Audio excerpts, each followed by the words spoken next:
veille sur les rues de Gotham depuis presque 80 ans, il n'a pas de super pouvoir mais il a plein d'argent, il se bat pour la justice depuis qu'on lui a pris ses parents, il a affronté le pingouin, le Joker, double face et tout plein d'autres méchants, mais savez-vous vraiment tout ce qu'il y a à savoir sur lui? Mesdames et messieurs, pour vous en assurer, voici 5 anecdotes incroyables sur Batman. Numéro 1, il a failli s'habiller en rouge. On est en 1938 et le premier super-héros de tous les temps vient d'être créé. Il s'appelle Superman, il porte un slip rouge et un grand S sur le torse et tout le monde l'adore. Du coup, il faut en créer d'autres, plein d'autres. Devant sa page blanche, l'auteur de comics Bob Kane se met à imaginer une espèce de hors-la-loi au croisement de Zorro, de Dracula et du Shadow, équipé de 2 ailes de chauve-souris inspirées des croquis de Léonard de Vinci et vêtu d'une combinaison rouge. Et oui, rouge et des cheveux blonds, c'est comme ça que Bob Kane avait imaginé Batman à l'origine, jusqu'à ce que le scénariste Bill Finger passe dans le coin et suggère à son collègue quelques petites modifs plutôt judicieuses. Une combi grise, une cagoule et une cape au lieu des ailes. Quant au nom de Bruce Wayne, il s'inspire de 2 personnalités historiques, le patriote écossais Robert le Bruce et Anthony Wayne, général américain lors de la Révolution.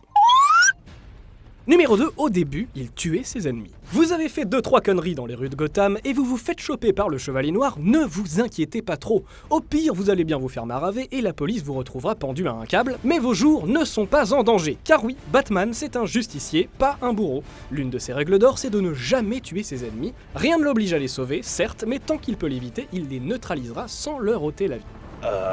En tout cas, c'est le cas du Chevalier Noir tel qu'on le connaît aujourd'hui, car en effet, Batman n'a pas toujours été aussi miséricordieux. Dans ses jeunes années, alors qu'il était encore tout fougueux, il brisait des nuques, faisait tomber ses ennemis dans des cuves d'acide et les pendait haut et court. Mais ça, c'était avant. Aujourd'hui, gangster de Gotham, rassurez-vous, tout ce que vous risquez, c'est qu'on vous pète les 2 jambes.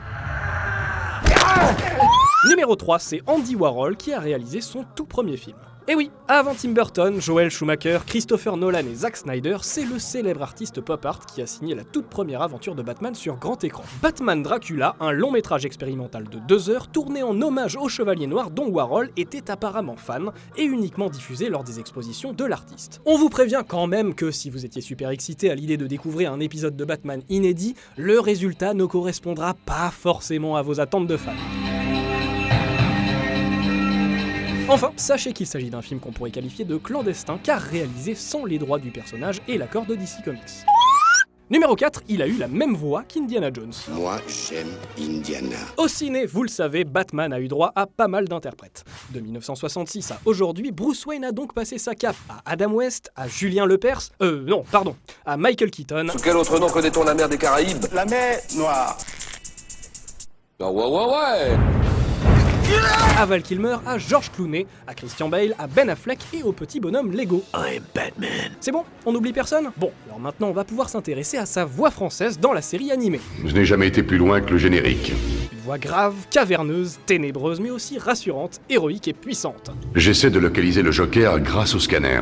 Une voix qui nous a emmenés faire la dernière croisade avec Indy, N'ayez pas d'inquiétude, je vais bien. qui nous a mis les chansons d'Aladin dans la tête, Maître Aladin, Seigneur, Père de ou deux, je te prie. et qui nous a emmenés vers l'infini et au-delà, Je suis Buzz l'éclair.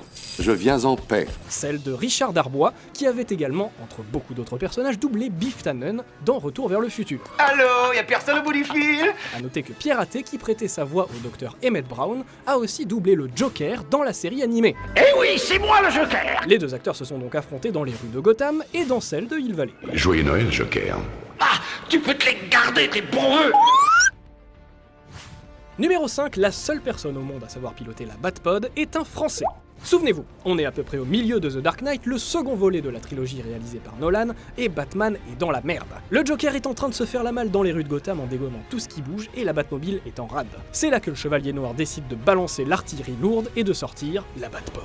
En gros, vous prenez 2 roues de la Batmobile, vous en faites une moto et voilà, vous avez la Batpod. C'est hyper classe, c'est super rapide, mais c'est aussi ultra compliqué, voire totalement impossible à manœuvrer, sauf quand on s'appelle Jean-Pierre Goy. Ce cascadeur français qui a notamment participé aux scènes d'action de Skyfall ou encore de Jason Bourne est le seul qui ait réussi à conduire l'engin de 500 kg et d'une vitesse de 120 km/h. C'est donc lui que l'on peut voir sur la moto de Batman quand le Chevalier Noir appuie sur le champignon pour attraper le Joker. Selon le cascadeur, Nolan lui-même serait venu lui dire qu'il avait réussi à réaliser en vrai ce dont il rêvait, de quoi être plutôt fier d'être français.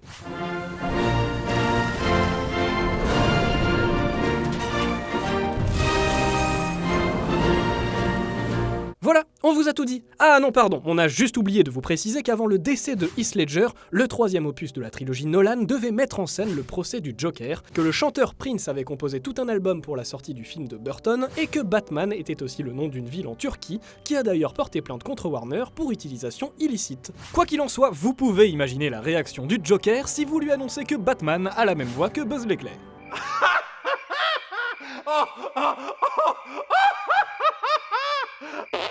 Quel curieux personnage, vraiment déprimant.